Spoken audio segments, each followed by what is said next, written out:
Hi, ഞാൻ ശ്രീജിത്ത്. ഇന്ന് നമ്മൾ ചെയ്യാൻ പോകുന്ന വീഡിയോ റിറ്റ്സ് പെട്രോളിൻ്റെ വാൾ കവർ പാക്കിംഗ് മാറ്റാൻ വഴിയാണ് പോകുന്നത്. കെ സീരീസ് മോഡൽ കാറാണ്. വാൾ കവർ പാക്കിങ്ങിൻ്റെ ചെറിയ ചെറിയ ലീക്കുകളാണ് കുറച്ച് കഴിയുമ്പോൾ വലിയ വലിയ ലീക്കായിട്ട് മാറുന്നത്. കൂടാതെ തന്നെ ഈ ലീക്ക് ഉണ്ടായാൽ ഓയിൽ ഫുള്ള് സ്പ്രെഡ് ചെയ്ത് ഫുള്ള് പൊടികളിൽ പിടിച്ചിട്ട് എഞ്ചിൻ്റെ ഫുള്ള് വൃത്തികേടായിട്ടുണ്ടാവും. അതുകൊണ്ട് തന്നെ വാൾ കവർ പാക്കിങ് ലീക്ക് ഉണ്ടെങ്കിൽ ഉടനടി ചേഞ്ച് ചെയ്യേണ്ടതാണ്. നമുക്കെങ്ങനെ വാൾ കവർ പാക്കിങ് എങ്ങനെ മാറ്റാമെന്ന് നമുക്ക് നോക്കാം.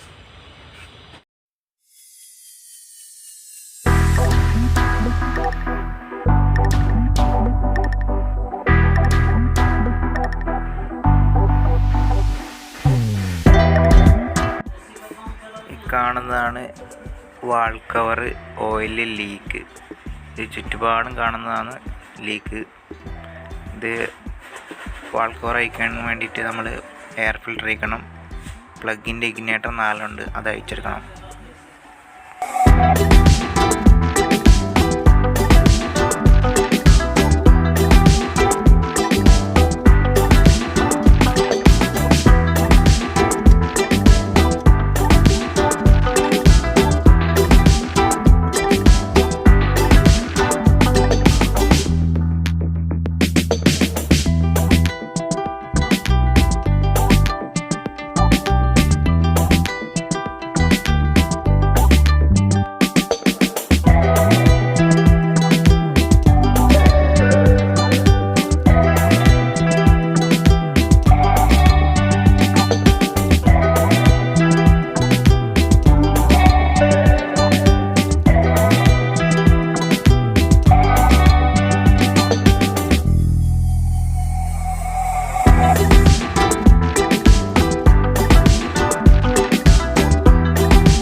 നമ്മൾ ഫസ്റ്റ് കിട്ടിയ വാൾ കവർ പാക്കിങ് 280 രൂപയുടെ ലോക്കൽ പാർട്സാണ്. അത് ഫിറ്റ് ചെയ്യാൻ വേണ്ടി ട്രൈ ചെയ്തപ്പോൾ അതിന് ലെങ്ത്ത് കുറച്ച് കുറവാണ്. നോക്കുമ്പോഴൊക്കെ റെഡിയാണ്, പക്ഷേ ഫിറ്റ് ചെയ്യുമ്പോൾ ലെങ്ത്ത് കുറച്ച് കുറവാണ്. അതിനുശേഷം നമ്മൾ വീണ്ടും MGPയുടെ സാധനം ഓർഡർ ചെയ്തിട്ടുണ്ട്. അതിന് ശേഷം നമുക്ക് വാൾ കവർ പാക്കിങ് ഫിറ്റ് ചെയ്യേണ്ട ഭാഗവും അതിൻ്റെ കവറും ഒന്ന് ക്ലീൻ ചെയ്തെടുക്കുക.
MGPൻ്റെ സാമാൻ കിട്ടിയിട്ടുണ്ട്. ഇതിന് MRP വരുന്നത് 150 രൂപയെന്നുള്ളൂ. ലോക്കൽ പാർട്സിനേക്കാൾ കുറവാണ് ഇതിന് വരുന്നത്. നമുക്കിത് നോക്കാം എങ്ങനെയാണ്. ഇതിപ്പോൾ നമ്മൾ വെച്ച് നോക്കണം. ഏകദേശം കാണുമ്പോൾ ഓക്കെയാണ്. ഇതിൻ്റെ കട്ടിങ്സും കാര്യങ്ങളൊക്കെ കറക്റ്റ് ഉണ്ട്. ഇത് നമുക്ക് ഫിറ്റ് ചെയ്യാം.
വീഡിയോ ഇഷ്ടപ്പെടുമെങ്കിൽ ലൈക്ക് ചെയ്യാനും ഷെയർ ചെയ്യാനും കമൻറ്റ് ചെയ്യാനും മറക്കരുത്. കൂടാതെ ഇതുപോലെ തന്നെ മെക്കാനിക്കൽ വീഡിയോസ് കിട്ടുവാൻ വേണ്ടിയിട്ട് ചാനൽ സബ്സ്ക്രൈബ് ചെയ്യുക. ഇനി അടുത്തൊരാഴ്ച അടുത്തൊരു വീഡിയോയുമായി വരുന്നതായിരിക്കും. ബൈ.